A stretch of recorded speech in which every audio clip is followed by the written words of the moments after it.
Protesters are opposing state regulations that create barriers to medical marijuana. 22 News State House reporter Christine Lee is live in Boston to tell us why patients say the state is taking away their medicine.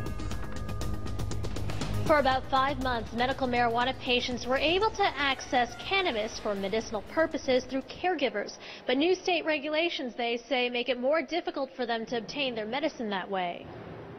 We're not going to take it! Hell no! Bring back the grow and bring back the caregivers! Medical marijuana supporters are protesting the state's new regulations that limit caregivers from selling pot to more than one patient. Michael Malta uses marijuana to treat his OCD and severe panic disorder. He says the Department of Public Health's rules are forcing him to seek medical pot through other means. I waited 25 years to get this law in. They forced me back to the black market. It's wrong. That's why we're here today.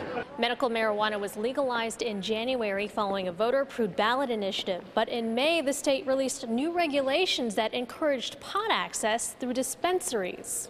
So it's not like, they've had medical cannabis for decades, and all of a sudden the DPH is taking their medicine from them. There was a brief period where they could get medical cannabis from caregivers. Sometime during the next year, when dispensaries finally open their doors, the patients will now have greater, more consistent access to medicine. But pot advocates say some patients just prefer accessing medicine through caregivers. You have people that you trust that are going to give you a good deal because you're a patient, and you know where it's grown, it's lower cost. Advocates say the new regulations effectively prevent caregivers from selling pot because it's too expensive to grow the medicine for only one patient. DPH is currently creating the application process by which medical marijuana dispensaries can apply for a license to sell pot in Massachusetts. Live at the State House, Christine Lee, 22 News.